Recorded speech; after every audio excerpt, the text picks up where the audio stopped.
आदित्यनाथ जी की सरकार ऊपर से लेकर नीचे तक भ्रष्टाचार में लिप्त है। और यह तो मामला तब सामने आ गया जब 25 लोगों की जान चली गई। लेकिन ये सिर्फ एक नगर पालिका का मामला नहीं है, सिर्फ एक जिले का मामला नहीं है। ऐसी दलाली और भ्रष्टाचार उत्तर प्रदेश के सभी नगर पालिकाओं में और सभी जिलों के अंदर हो रहे हैं, सभी नगर निगमों में हो रहे हैं। लोगों ने वहां बताया कि जो सरिया का इस्तेमाल उस शमशान में हुआ था, 60-70 फीट लंबे उस लिंटल में जो सरिया का इस्तेमाल हुआ था, उसको आप हाथ से मोड़ सकते हैं। इतनी घटिया क्वालिटी का निर्माण, इतनी बड़ी दलाली, इतना बड़ा भ्रष्टाचार, और उसके नाम पे मजाक हो रहा है। किस बड़े अधिकारी पे कार्रवाई हुई, मैं पूछना चाहता हूं, किस मंत्री पे कार्रवाई हुई? और ये तो एक जिले का मामला खुल गया है, तो पूरे प्रदेश में हो रहा है। आदित्यनाथ जी, मंदिर आस्था का प्रतीक, पूजा स्थल आस्था का प्रतीक, और उस पूजा स्थल पे एक महिला जाती है और वहां पर उसकी नृशंस हत्या कर दी जाती है, उसके साथ दरिंदगी की जाती है, हैवानियत की जाती है, उसकी हत्या कर दी जाती है, बलात्कार किया जाता है उसके साथ, और 44 घंटे तक आपकी पुलिस पोस्टमार्टम नहीं करती। यह उत्तर प्रदेश में महिलाओं की सुरक्षा।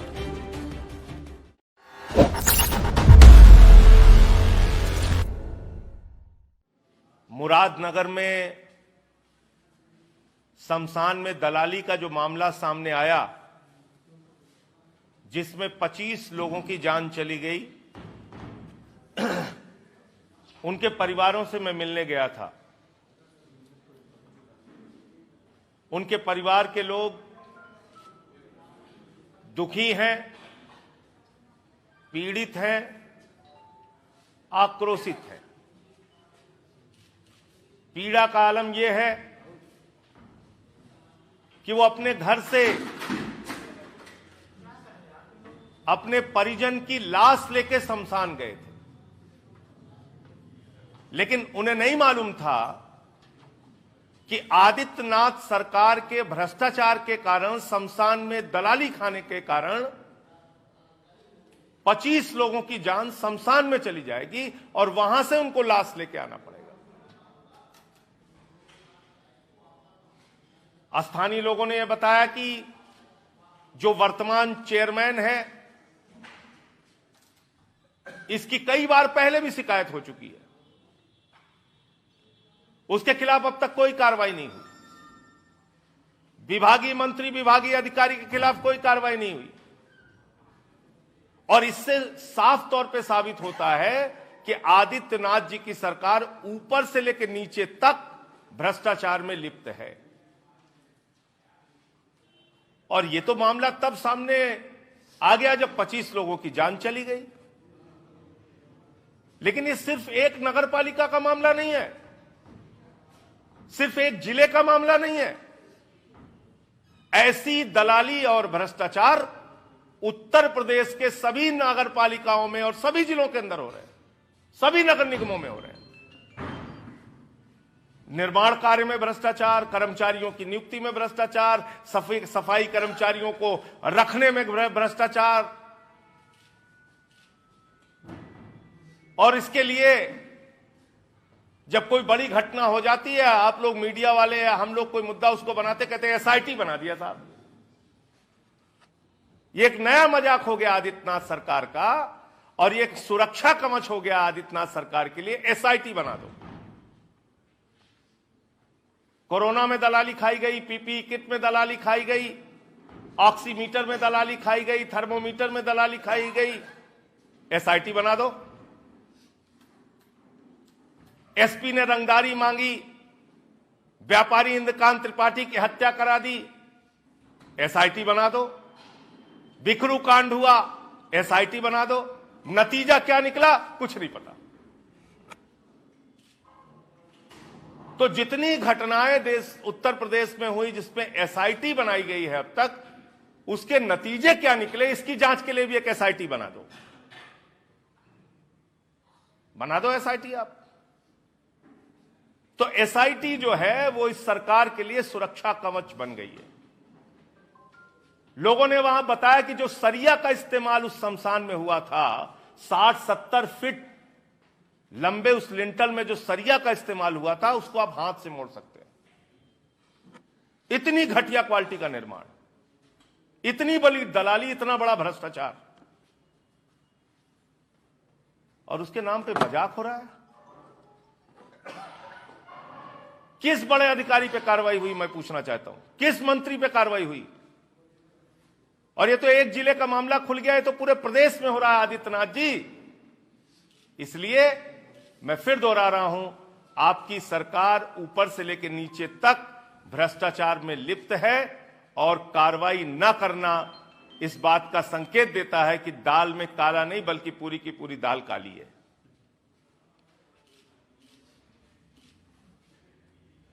कानून व्यवस्था पे हम लोग बार बार बोलते रहे। ये उत्तर प्रदेश की राजधानी है, लखनऊ, जहां सरेआम एक व्यक्ति के शरीर में 42 छेद मिलते हैं, 21 गोलियां चलाई गई उसके ऊपर, अभी तक कोई अभियुक्त गिरफ्तार नहीं हुआ उसमें। यह प्रदेश की राजधानी का हाल है। नोएडा में 2 बहनें, 2 लड़कियां बस से कूद गईं क्योंकि बस वाला रोक नहीं रहा था। उनको भी डर लगा होगा कि कहीं मेरे साथ निर्भया जैसा कोई कांड ना हो जाए। यह हालत हो गई आदित्यनाथ जी उत्तर प्रदेश में। बच्चियां घर से निकलने में डर रही हैं, छोटी छोटी बच्चियों के साथ बलात्कार की घटना हो रही है। हाथरस कांड के जैसा बदायूं कांड हुआ और वहां कोई मिलने नहीं जा सकता, शोक संवेदना व्यक्त करने नहीं जा सकता। मंदिर आस्था का प्रतीक, पूजा स्थल आस्था का प्रतीक, और उस पूजा स्थल पे एक महिला जाती है और वहां पर उसकी नृशंस हत्या कर दी जाती है, उसके साथ दरिंदगी की जाती है, हैवानियत की जाती है, उसकी हत्या कर दी जाती है, बलात्कार किया जाता है उसके साथ, और 44 घंटे तक आपकी पुलिस पोस्टमार्टम नहीं करती। यह उत्तर प्रदेश में महिलाओं की सुरक्षा। 44 घंटे तक पोस्टमार्टम नहीं होता, एफआईआर नहीं लिखी जाती। जो जानकारी मिली, परिवार के लोगों ने बताया कि वहां का दरोगा तो कह रहा था कब तक मुकदमा लड़ोगी, क्यों केस करना चाहते हो? यानी आदित्यनाथ के सरकार में अगर महिलाओं का बलात्कार हो तो उसकी आप एफआईआर नहीं कर सकते, एफआईआर तक नहीं कर सकते आप। यह बदायूं कांड का सच है। एक सूर्य प्रताप सिंह जी सीनियर आईएएस है, वो जा रहे हैं मिलने, उनके साथ माफियाओं की तरह व्यवहार। शाहजहांपुर में रोका जा रहा है, फिर बरेली में रोका जा रहा है, फिर यहां रोका जा रहा है। कर क्या रहे हो आप? एक साथ आदित्यनाथ जी सारे विपक्ष वालों का गला पकड़ के सबको जेल में डाल दो, छुट्टी मिल जाएगी तुमको। और हम लोगों को बिल्कुल ऐसे सीखचों के अंदर काला पानी दे दो कि हम आपके किसी अपराध पे बोल ना पाए, किसी गुनाह पे बोल ना पाए। फिर चाहे हाथरस कांड हो, बदायूं कांड हो, जो भी कांड हो, आपको शांति मिल जाएगी। आप सारे विपक्ष वालों को उठा के जेल में डाल दीजिए। बताइए, वो सीनियर आईएएस ईमानदार अधिकारी वो जा रहे हैं, उनको माफियाओं की तरह कहीं यहां पुलिस घेर रही, कहीं वहां पुलिस घेर रही। कोई आपके राज में शोक संवेदना व्यक्त करने नहीं जा सकता है। यह हालत कर दी आपने। तो इसलिए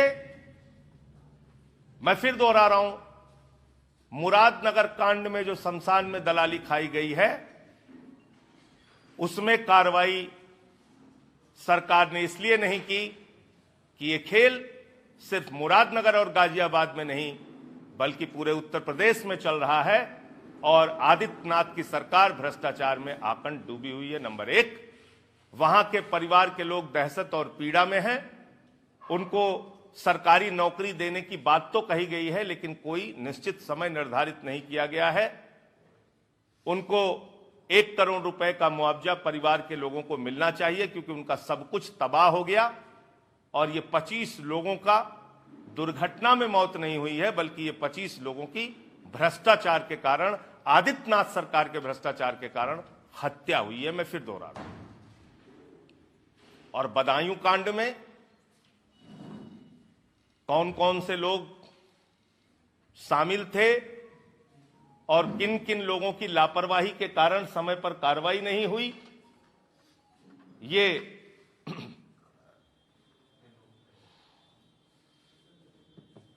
ये जो है मामला, इसकी उच्च स्तरीय जांच होनी चाहिए। और ये नोएडा का एक कांड और है,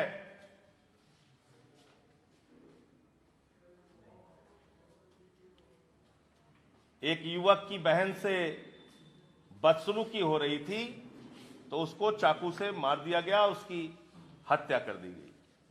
यानी जैसे मैंने आपको बताया कि यहां ना तो बलात्कार की एफआईआर लिखा सकते हैं आप, और ना बलात्कार के मामले में खुद से कोई प्रतिरोध जता सकते हैं। अगर बलात्कार हो रहा है तो भाई बहन मां पिता सब लोग चुपचाप देखते रहें, और अगर कोई प्रतिरोध करेगा तो उसको चाकुओं से गोद के मार दिया जाएगा, गोली मार दिया जाएगा, कोई बोलने वाला नहीं। तो ऐसे जंगल राज की हालत उत्तर प्रदेश में आदित्यनाथ जी ने कर दी है। कहीं केरल घूम रहे हैं, कहीं बिहार घूम रहे हैं, कहीं हरियाणा घूम रहे हैं। वहीं 25 लोगों की जान चली गई। हिंडन एयरपोर्ट पे उतरे तो कहीं प्रधानमंत्री के साथ फोटो खिंचा रहे हैं, कहीं गृह मंत्री के साथ फोटो खिंचा रहे हैं, घूम रहे हैं, और 25 लोगों के पास शोक संवेदना व्यक्त करने नहीं जा पाए। ऐसे संवेदनहीन मुख्यमंत्री से आप न्याय की उम्मीद नहीं कर सकते। तो मुझे इतनी बात कहनी थी। अगर आपको हमारे वीडियोस पसंद आए तो प्लीज लाइक करें, सब्सक्राइब करें और शेयर करें।